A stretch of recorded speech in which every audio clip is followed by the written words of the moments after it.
Hallo ihr Lieben, willkommen bei einer neuen Folge unseres Podcasts, das SerienSprechzimmer. Am 14. Juli startet die zweite Staffel der fantastischen Sci-Fi-Serie Foundation auf Apple TV+.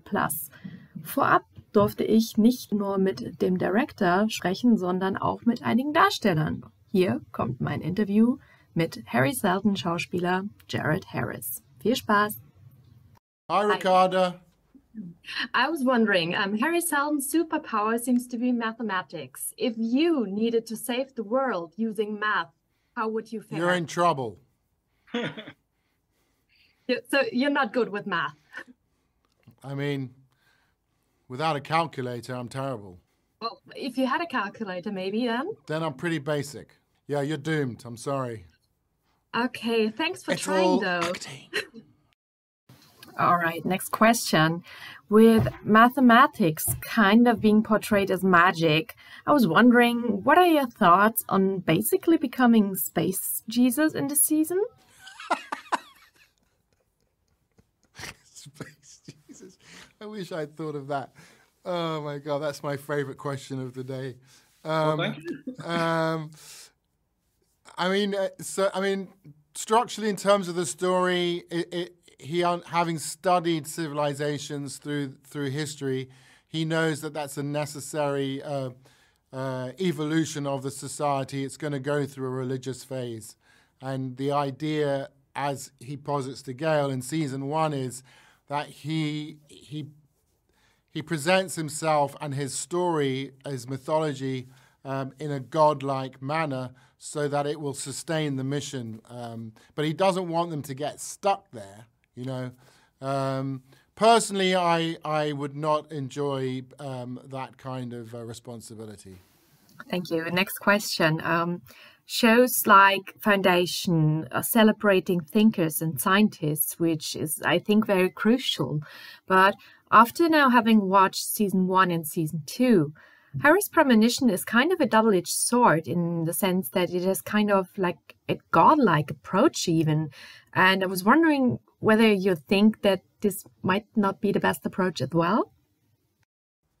No, it's not, but they're not meant to get stuck there. They're meant to, I mean, in a way that's Kulvinder's journey is that he actually gets to the point where we never shot, the scene got cut actually, which was a pity, but it was a scene where he realizes that he no longer believes in Hari, although he still believes in the, if you like, in the mission. And that there was a sort of, after he left, there was a kind of quiet nod towards him as that's good.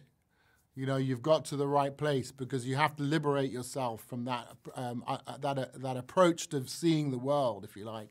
That's a step towards enlightenment. It isn't enlightenment in itself. Yeah, so I mean, you know, it's part of the aspect of his character which is incredibly manipulative, and who is withholding information and you know, steering characters through experiences so that they will arrive at the next end point that he needs them to be at. Yeah, well, at the end of the day, his end point is to save humanity from itself. You know, so you know, it's one of those sort of age-old things: is do the ends justify the means? You know what I mean?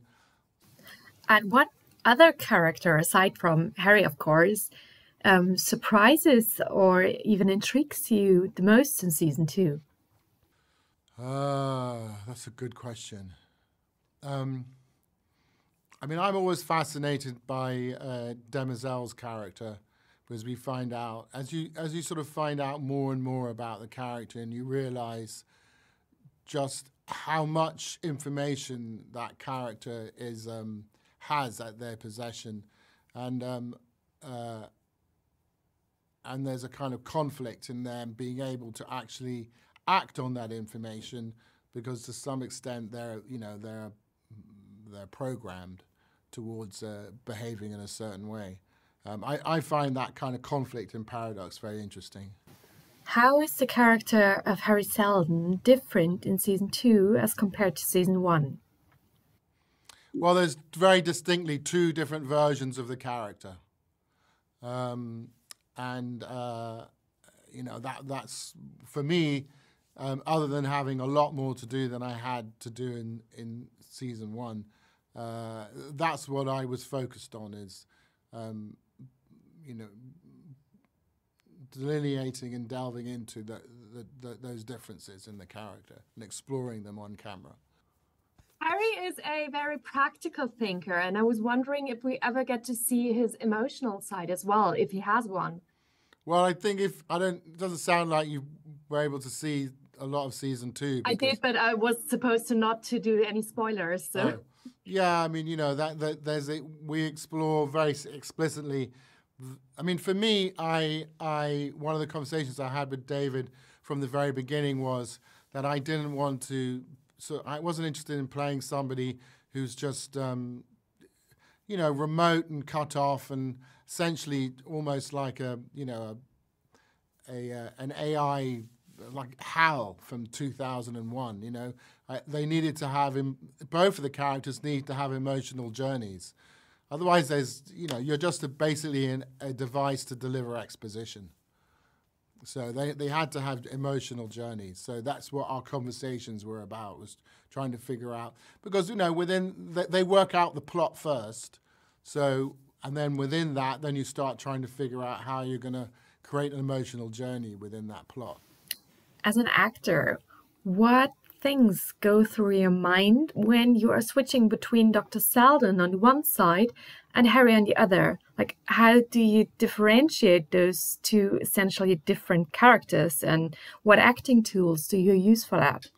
Well, you know, our personalities are shaped by experience, and the first version of Hari that we encounter has gone through hell, and that severely affects him psychologically.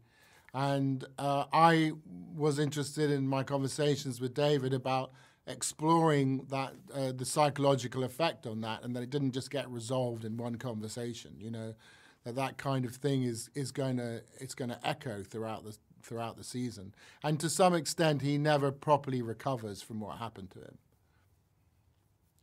That's that version. So in contrast, you have the other Hari, and the other Hari seemingly.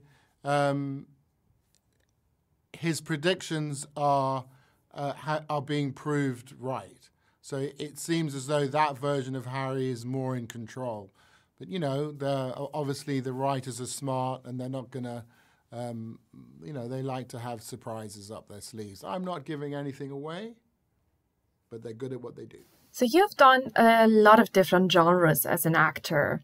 Now, science fiction, for the audience, it always has a really hyper-real feel to it.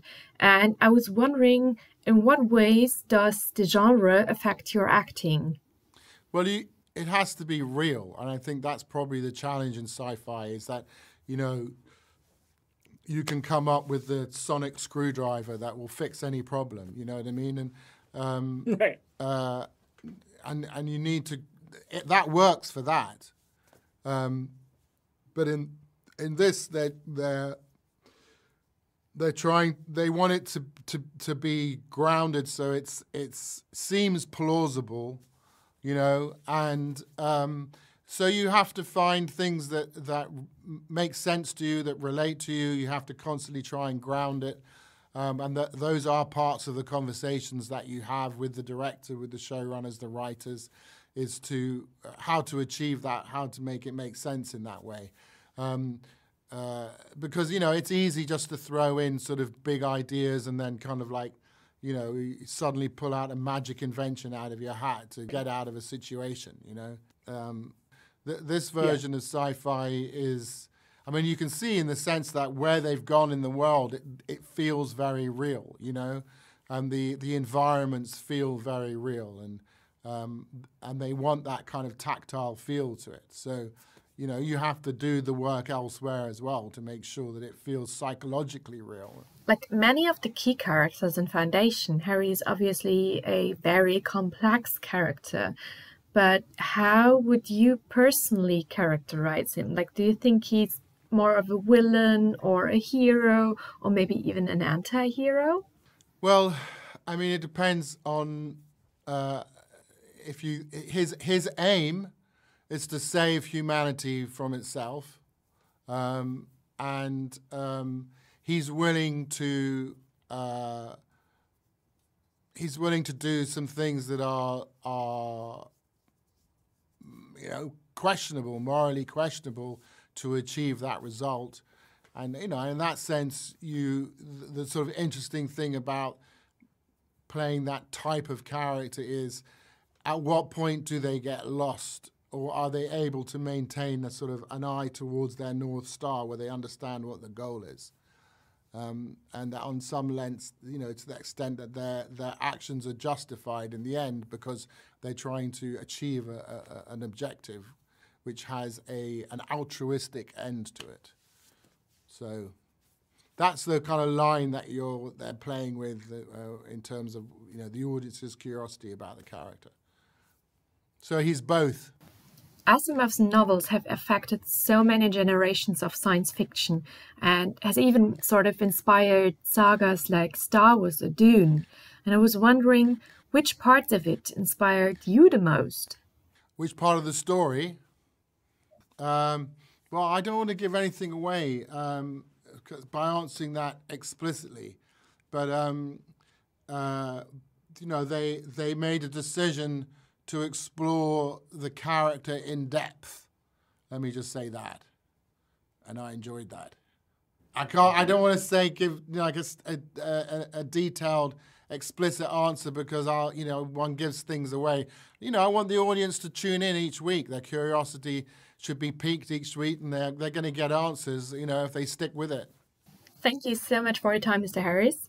I'm really, really looking forward to watching Season 2 of Foundation on Apple TV Plus starting July 14th this year.